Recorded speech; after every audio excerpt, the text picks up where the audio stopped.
Yo, Elliott. I heard you mention several times that you can never be fully man until you have become fully woman. I've tried to connect the dots with regard to what that means, but still unsure. My first attempt is I can draw a parallel that the psyche of a man has a mirrored psyche woman under the surface, but I'm not sure what to do with that information. Well, first of all, I would never say that again because it's just too confusing to say. And I understood what I was saying at the time, and I was in a way trying to be triggering when I said it because I thought that was what I needed to say at the time in order to wake people up to hear something I wanted to say. I wouldn't put it that way, especially since, as you've asserted, that we can look at ourselves from the quadrated standpoint, which sort of unpacks or more accurately divides up this idea. So there's, in nature, you can basically boil things down into twos, right? I mean, it's pretty evident when you look, oh, there's male and there's female, right? There's night and there's day. But that's a very gross way of looking at it. When I say gross, I don't mean icky. I mean like broad way of looking at it, because you really actually have four, right? You have night, you have day, but then you have afternoon and you have evening. You have winter and you have summer, but you also have fall and you have spring.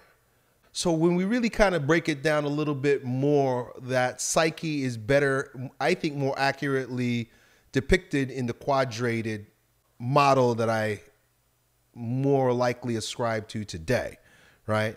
So you can never be fully king until you've accessed your warrior, your magician, and your lover.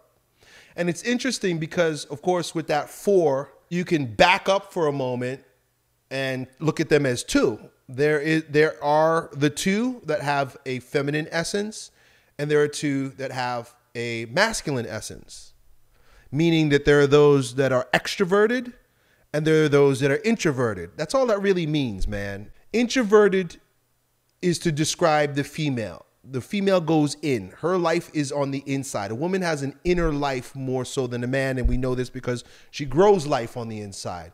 A man grows life on the outside. We grow, even as a, using the analogy of a baby, we put our seed, out there.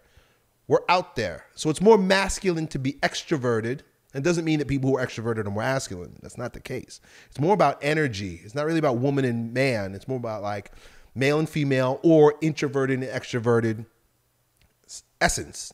The king and the magician are introverted. The lover and the warrior are extroverted. And so you might think, oh, but I thought the lover was feminine. No.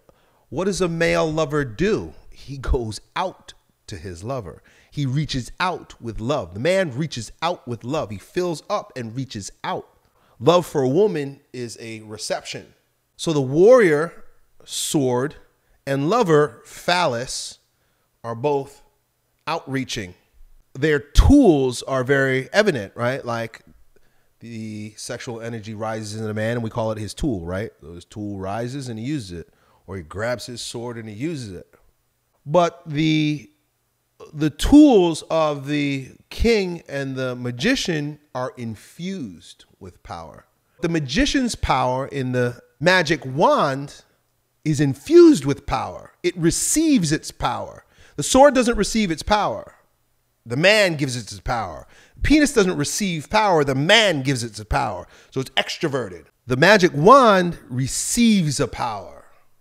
And the scepter, boom, receives a power. If you're not a king or you haven't established the kingly nature within or sentiment, you can put your scepter down, but it doesn't mean anything. It must be infused from the outside. Someone must look at it and say, that's where the king is right there. Boom. This is a better way to look at it. In order to fully give yourself to the world, you must know how to receive, or you must be able to receive. If you're going to give your love to a woman, well, then you must have something received in you, right? And we could be very as plain as, hey, are you eating enough of the right foods? If you're eating a bunch of junk food and sugar and alcohol, you're going to have boner problems. Are you receiving right to give? You can't fully give yourself if you haven't received. Yo, Elliott,